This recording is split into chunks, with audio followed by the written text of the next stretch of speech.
Welcome friends, आप सभी का फिर से एक बार स्वागत है हमारे चैनल पे। और आज हम फिर से एक बार बात करने वाले हैं अक्षय कुमार, धनुष और सारा Ali Khan starrer upcoming film यानी कि अतरंगी रे के ट्रेलर के बारे में। तो ट्रेलर का जो रिव्यू है वो मैंने अभी कुछ घंटों पहले ही अपने चैनल पे अपलोड किया था, जहां पर मैंने साफ साफ ऑनेस्टली बताया कि मुझे ट्रेलर के अंदर क्या पसंद आया, क्या पसंद नहीं आया। पहली नजर में देखकर जो भी लगा मैंने वहां पर ऑनेस्टली बता दिया।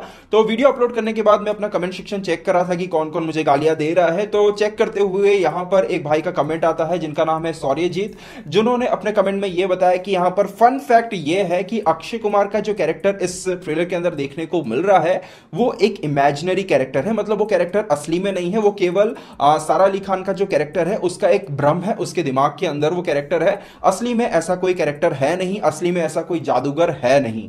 तो मैं चाहता तो इस कमेंट को इग्नोर भी कर सकता था, जैसे मैं उन गालियों को इग्नोर कर रहा था, पर मैंने सोचा कि यार कुछ तो लॉजिक है इस चीज के अंदर, जो इन्होंने बोला है शायद कुछ तो लॉजिक है। अब हो सकता है कि कहीं पर खबरों में इन्होंने पढ़ा होगा, कुछ होगा, क्योंकि मैं बॉलीवुड की खबरों से इतना ज्यादा कनेक्टेड नहीं रहता हूं, तो मुझे इस चीज के बारे में कहीं पर मैंने खबरें वगैरह में तो पढ़ा नहीं था। तो इनका कमेंट पढ़ने के बाद मैं इनका शुक्रिया अदा करना चाहूंगा कि इन्होंने अपने कमेंट के द्वारा एटलीस्ट एक दूसरा एक थॉट दिया कि हाँ इस तरीके से देखो, इस तरह से फिर से ध्यान से देखो। तो मैंने कोशिश की, फिर से मैंने 2-3 बार इस ट्रेलर को देखने की कोशिश की, जहां पर कुछ चीजें ऐसी थी जिसे देखकर ऐसा लगता है कि शायद ये चीज हो सकती है। क्योंकि ट्रेलर के एक सेक्शन में अगर आप देखोगे तो जहां पर हमें सुनने को मिलता है कि सारा अली खान का जो कैरेक्टर है वो 21 बार इसके साथ भाग चुकी है और हर बार पकड़ी गई है। क्या वो अक्षय कुमार के साथ भाग रही हैं या फिर वो अकेली भाग रही हैं? अगर साथ में भाग रही हैं तो एक बंदे के साथ आप अगर लगातार भाग रहे हो, बार बार भाग रहे हो और हर बार पकड़े जा रहे हो, तो लॉजिकली ऐसा तो हो नहीं सकता है। तो कहा जा सकता है कि शायद ये उनका भ्रम हो और उनके परिवार वालों को पता हो कि ये बार बार जो है अकेली भाग जाती है, क्योंकि इस सीन में अगर आप देखोगे तो वो अकेली ही भागती हुई नजर आ रही है। अब ये सीन किस चीज पे आता है, किस समय पर आता है, ये तो यहां से कहा नहीं जा सकता है, पर अगर आप चीजों को अगर उस तरीके से देखने की कोशिश करोगे तो शायद हो सकता है कि वो ऐसे भाग रही है कि उनके साथ अक्षय कुमार है पर लोगों को वो दिखाई नहीं दे रहे हैं। तो इस तरीके से इस सीन को शायद यहां पर प्रेजेंट किया गया हो। दूसरी तरफ ये जो हाथी से उतरने वाला सीन है, ये अपने आप में ही काफी एक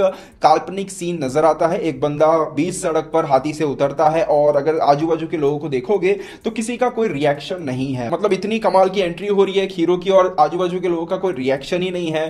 तो ये भी लगता है कि शायद ये उनके दिमाग का कोई भ्रम हो। दूसरी तरफ अगर आप देखोगे तो पूरे ट्रेलर के अंदर कहीं पर भी धनुष और अक्षय कुमार के बीच में कोई भी कॉन्वर्सेशन या फिर आमने सामने की मुलाकात दिखने को नहीं मिली है। अब दूसरी तरफ सारा अली खान के अगर परफॉर्मेंस के बारे में बात करूं कि चलो उनके कैरेक्टर के साथ अगर ऐसी कुछ प्रॉब्लम है तो प्रॉब्लम जो है इस फिल्म में कुछ अलग नजर नहीं आ रही है, क्योंकि उनकी हर फिल्म के अंदर उनकी परफॉर्मेंस, उनकी डायलॉग डिलीवरी ऐसी ही रहती है, मतलब उतनी मैच्योर नहीं रहती है। तो इसमें जो मैच्योरिटी की कमी जो नजर आ रही है उनकी परफॉर्मेंस के अंदर, वो पता ही नहीं चल रहा है कि वो कैरेक्टर की वजह से है या फिर उनकी नेचुरल परफॉर्मेंस है। तो इसलिए भी कहा नहीं जा सकता है। पर हां, ये कुछ चीजें हैं जो इस चीज को कहीं ना कहीं थोड़ी बहुत कंफर्मेशन देती हुई नजर आ रही हैं। अगर कहीं खबरों में ये चीजें आई होंगी तो हो सकता है कि शायद सच भी हो। तो कहा जाए कि अगर ऐसा कुछ इमेजिनरी कैरेक्टर है फिल्म के अंदर तो अच्छे एग्जीक्यूशन अगर मिलता है तो कुछ फ्रेश, कुछ नया, कुछ डिफरेंट देखने को मिल सकता है। अब देखते हैं डायरेक्टर और राइटर किस तरह से चीजों को प्रेजेंट करते हैं।